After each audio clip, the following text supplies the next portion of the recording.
Politics tonight, where we dig beyond the headlines. Tonight, we're discussing the controversy over demolition of structures in Kano State. And joining me to shed light on the decisions and actions of the governor is the Commissioner for Information in Kano State, Halilu Baba Dantiye.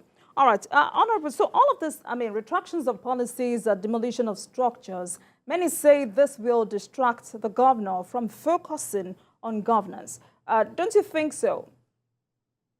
No, I don't think so, because this is part of governance.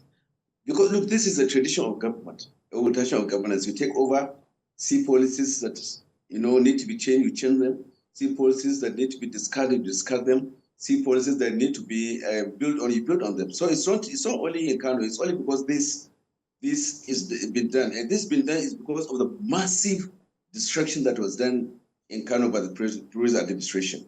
And that's why you assume that it's a distraction. So a distraction, that's the process of government. You take over. If there is any policy that is good, you follow it, you build on it. If there is policy that needs to be changed, you change it. So if there is any construction, whatever you want to change, you change it. So it's not, because ultimately the aim, the objective is to make sure that people benefit, or it's been done in the public interest. Well, if it's in the public interest, it doesn't really matter. It's not a distraction; it's part of governance. Well, the governor will come to improve the lives, to protect the lives, to protect the property of the people, to make sure that justice is done, and so on. So if this is part of governance everywhere, maybe because it's so much attention is paid to it, but there are so many things that are also taking place there. All right, so don't you think this will affect the future of the NNPP in the state? If the party is trying to reposition and grow into a national party, do you really think this is a good way to kick off? No, but people are happy.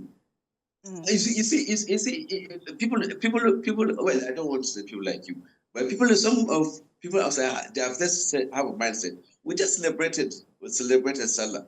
And if you see how people troop to welcome, to appreciate the governor, you'll be surprised that things like this are coming out. So this is making ANPP popular, because it's setting a precedence that nobody in future will come and take people's land and appropriate and just go away like that. And nobody will just be allocated people government land. Lands that belongs to institutions, and take it just like that. He knows that one day there will be consequences. And otherwise, how can you stop this kind of thing? All right. Land belonging to a school, to a university, you went and demolished. Look, do you know Hajj Camp? The Hajj Camp is a place where pilgrims stay on transit, and this was built by Audubon 50 years ago, or more than that, because remember, Kano was the center where pilgrims leave for Saudi Arabia, from northern Nigeria, from all seasons northern Nigeria and neighboring countries like Nigeria and Cameroon. And so there are about 132 houses, 2-bedroom houses. All these houses were just demolished like that, and the land handed over to allocated to an individual. So we still have pilgrims, don't we? So do you think this should just go like that? When they were destroying these houses, people didn't complain. It's only now that the government said, look, you must turn this land to pilgrims welfare board. You must rebuild the pilgrims of the camp, because we still have pilgrims that go to Saudi Arabia, and they need to stay 2-3 days before their flight, or when they come back, they need to stay 2-3 days to wait their luggage and so on. And remember, some are from Kano, some are from Borno, some are from other states and so on. So how would they stay? So how do you, over 60 toilets were just demolished like that? So how would they do? And so on. So this is the issue. The issue is we are setting precedents that His Excellency, the governor, is setting precedent that in future, nobody will come and take people's land and just think that it is gone and gone forever. No. Honorable, now you just said people... It's making NNPP very popular, very popular. If other states will just emulate it. All right, you just said Kano people are happy with this decision, but last week we saw videos of people who were protesting against this demolition. How would you react to that? No. You see, if you want to, of course there are people that will protest, but how many of them? You are talking of majority. You are talking of democracy. So if people, we're not saying that 100% nobody will protest. We're saying that people that were allocated that place are not happy that it's been taken over back to government because they are selfish. So if they protest, why would people look? If you stop them from protesting, then there will not be democracy after. But I'm telling you that the majority. Look, we had a Salah meeting that took lasted for 5 days, and no incidents anywhere we went. So why don't you reflect that? Would they say people will not protest? Of course, there could be people that will protest, which is normal. But when you come to the ground, you'll assume that day Kano will just be bad. But people were just hailing the governor from the ground. From there, we went to the Emas Palace in the morning. After the morning, we went even for the Doba. After Doba, the next day, the emir came on horseback. The 5 emirs came and paid homage, and they were thankful and so on. So how did it, just because of a few people organized, paid, that's protested, there will be a reference point? No, certainly not. All right, then. So, I mean, in all of this demolition spree embarked upon by the governor, one question several persons have asked is, why should anyone demolish the beautiful government house roundabout in Kano? Okay, that roundabout is, of course located at the gate of the government house. The fact that a monument is placed at government roundabout is also problematic, because that place should be free, and nobody is saying that the design or whatever it is or the concept or the history is nobody's fault of that, but the location. The location is problematic. The location is objectionable. Because how could you locate that huge structure massively at government house because somebody is trying to, by force, by fire, by force, to make a legacy? Now the governor said, look, this is not the place to put this. You should get an appropriate place that should be located. If you go not far away from there, there is the flyover built by Governor Rabi Konkoso.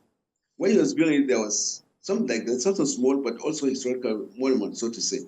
The silver jubilee, this is a golden jubilee. So when Kano was celebrating 25th anniversary, I think it was Hans Abdullahi who built it. And when he was going to construct Governor Konkoso was going to do the flyover, he moved it somewhere. He didn't destroy it. And there was also another, something like a calabash decorated, and so he also moved somewhere. So it's a look. It's not a question of destruction. It's a question of the location is inappropriate, and it's going to be located maybe at an appropriate location. So people assume, because people can be rash in making conclusions, which is fine, but with time people understand the rationale behind certain actions. All right. Well, I know Governor Yusuf has said critics should wait till the end of his tenure, but you and I understand the importance of feedback. Critics say it is former Governor Kwankwaso that is indirectly ruling the state and trying to wipe out the Ganduje legacy. No. You see, if you say so, I don't think if you say Kwankwaso is the one ruling, I don't think we'll be angry about that. Because we all served when he was governor, and like I said, we are now trying to revive some of the project and program about that. So what's wrong with that if that's so? However, he was our leader because he was our boss, and he's a leader of our party. He's a leader of the MPP. So what is it if he advises, or if he guides, or if he intervenes in areas where he says, look, this is what should be done or what should not be done? And it's not a question of him ruling, but naturally he cannot assume it's not possible for him not to show interest in it. Because look, I was his press secretary for 3.5 years. The governor was his commissioner, was his private secretary. And we maintain that not loyalty and friendship, but that camaraderie. So what is it that if he comes and say, look, this is what you should want to do, what is the big deal? I cannot see. Because now do you want us to also do like Ganduje to fight him for no reason? So it's okay, he's a leader of the party. Even as the leader of the party, he can advise. Even as a former presidential candidate of the party, you must show interest in what goes on. So don't assume, that because they say because the ruling and so on. Meaning what? That he should Kano is a state, so he should not show interest in Kano.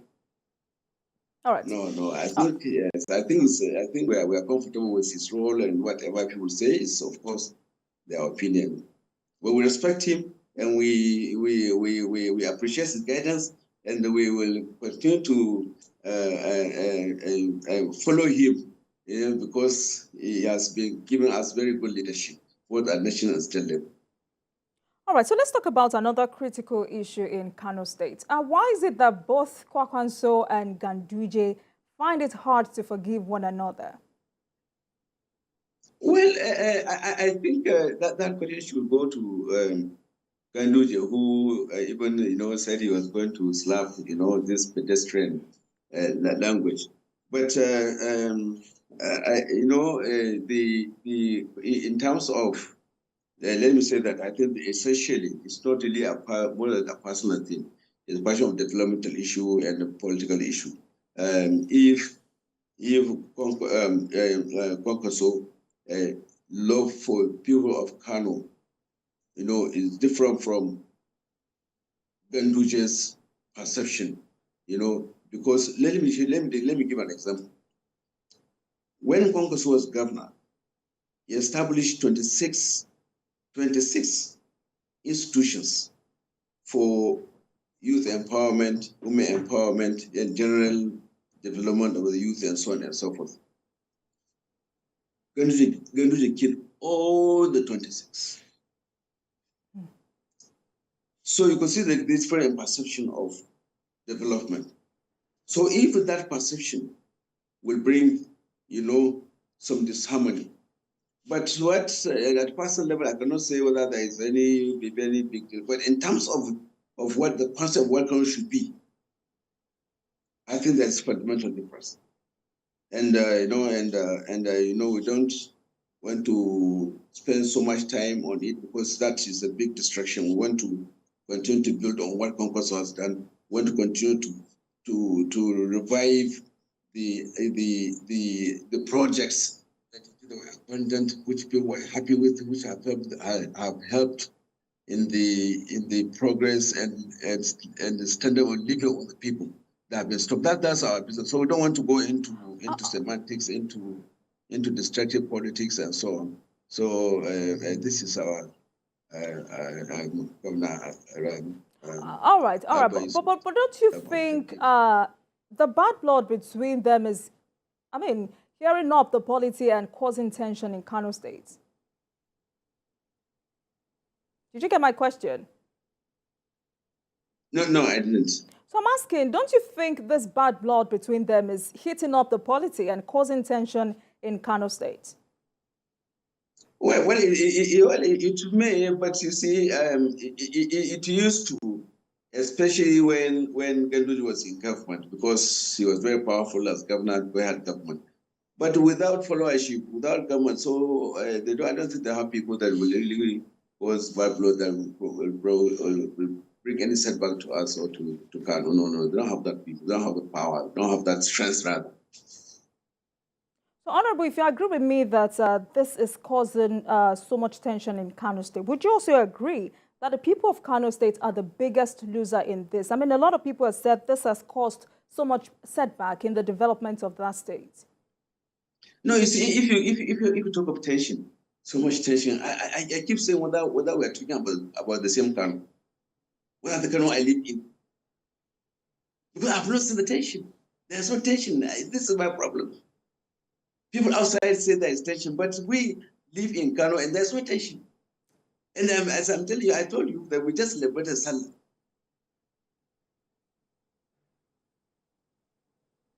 Can you hear me, Honorable? Are you there?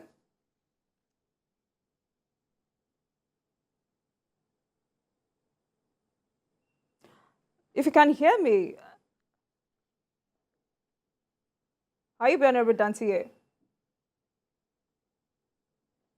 All right, I've been speaking with the Commissioner for Information. But certainly there is not that tension that you think that as if Kano is a no-go area or cannot, is a place that can just boil anytime. No, no. The security agents are there. How many people did they arrest during Salah?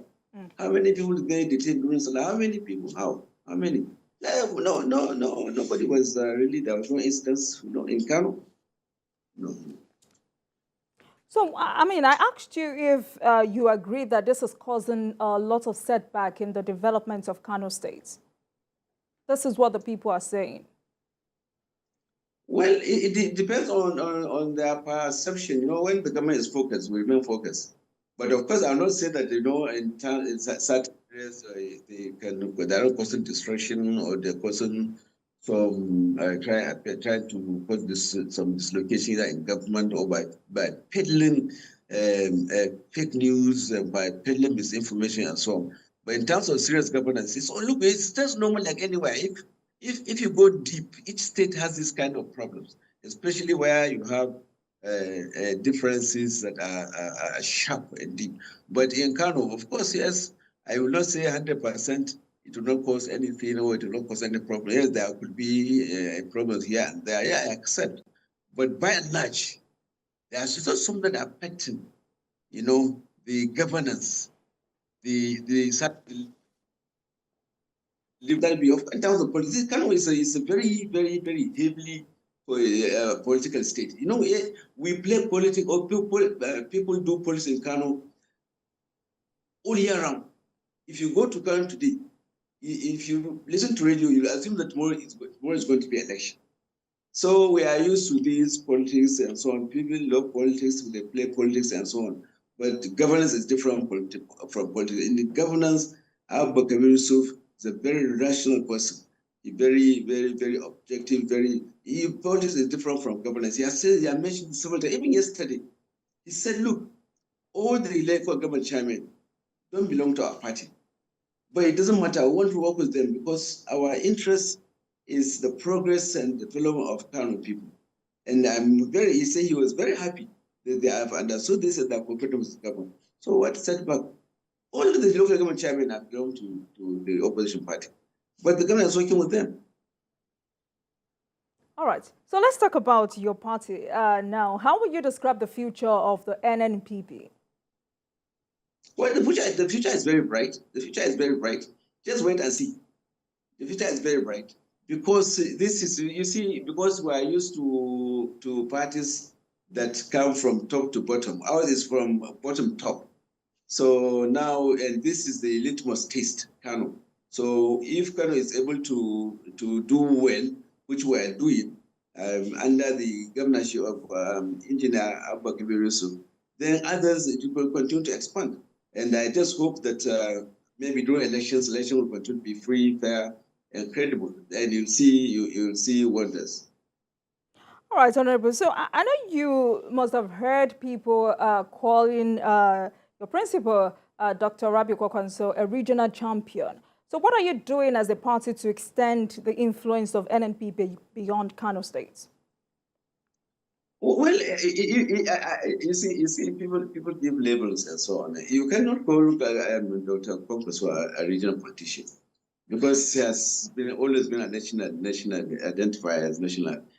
Somebody who started who was a member of the National Assembly, who was deputy speaker, and so on. And he was a minister. He was an advisor to the president, and so on. So how do people want to reduce him from a national figure to a regional figure? It's just laughable. But with him, you see, and you could see that the Kwankwasia, the movement itself has spread over, all states of the country. People appreciate it. Wherever you go, you'll see our identity, the red cap, and of course the white cap. But this is just identity. In our heart and mind, we are committed to doing good, to public good, to doing good, to service to our people, to be honest, and so on. And you see, the slogan is Amana. Amana means trust. So it's when you say Konkosia, you say Amana. So our strength is trust. We keep trust and we deliver things trustfully. So I think the party will expand through the platform of this of Konkosia and the credibility of the national, where is the international leader of Konkosia, Governor Yusuf. All right, so we saw how Nigerian youths made a mark during the 2023 general election. So what are you doing to accommodate more young people into your party across the country? Well, you see, I wouldn't want to talk about the party so much because I am Commissioner for Information of Kano State. So there is the party structure, who people that manage the party and speak for the party. So I wouldn't want to go deep into area that I have no mandate to speak on beyond what I have told you. All right, I hear you, but one more question. So with one governor, two senators, and 17 members of the House of Reps, what role do you think the NNPP can perform in national politics? Well, you see, it's not at times. Not even it's not the number, it's the performance, the conduct. If they, and we are sure they are going to conduct themselves well, they are going to perform well, and this will impact. And what it impacted, once it impacted, now it will separate. Because look, Nigerians are very good people. They are very rational, very reasonable. They know what is good and what is bad. They know what is who will serve them. They know who will not serve them. They know who will lead them well. They know who will not lead them well. So, and I'm sure by the leadership of Congress, or these members you have mentioned, these the people you have mentioned, they'll do well, and they'll set precedents for others to come into the party and to separate the party.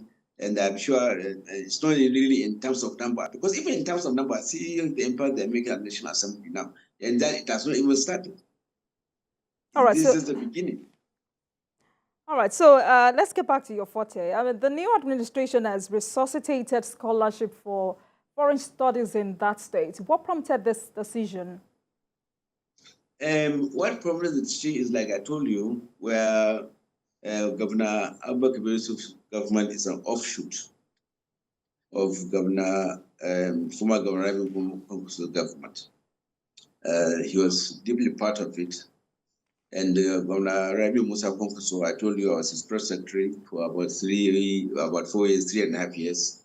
And he sponsored, his government sponsored over 2,000 Kano first class degree graduates to different countries in the world to go and study to further their education. They are all back. They have also set up their association, call themselves Konkosia scholars. They're doing very well. We have over 150 PhDs amongst them. So that has made Kano uplift the standard of quality of educated people in Kano. So it is in that line that the Governor Yusuf wants to also make sure he continues along that line. And so far, he has set up a committee that has screened about 1,000. And he just yesterday, he said yesterday also, right. He said by September they will start going to different countries to study. But do you think the states can afford this? All right, please go ahead. No, whether the government can afford. Yes, can the state afford this? Yes, because the state can afford. Because you see, it's not the question of there is no money, it's a question of management. It's the question of leakages. There are a lot of wastages. And at times it is the people that give the government the idea of saying there's no money. So once you say there's no money, some government will do that. But the money is there, and you'll see that when Congress was sending 2,000 people were saying there was no money. Once we were saying he's sending 100 young men to Jordan, Middle East School of Aviation to go and do piloting and so on. People were saying, look, where was the money? But because money was there, because he has been able to block leakages, which is exactly what Governor Abbaiso is doing also. So the money is there. You wait and see. If the money is there, why should we now say we are going to We sponsor them. If the money is not there, we sponsor the one that our money can take. All right, fantastic. So before I let you go, Kano State, unlike others in the Northwest, is relatively peaceful. But the menace of phone snatching is giving people great concern. How does the government intend to tackle this? This is a very really concerning. Everyone is concerned about this very bad happiness in Kano and so on. But since the government of Abba Kabir came, there has been serious reduction. I think I heard him yesterday telling one of the emails that the commissioner of police told him that for about a week he has not gotten any complaint or any arrest of such nature. To the glory of what has come down. It has come down.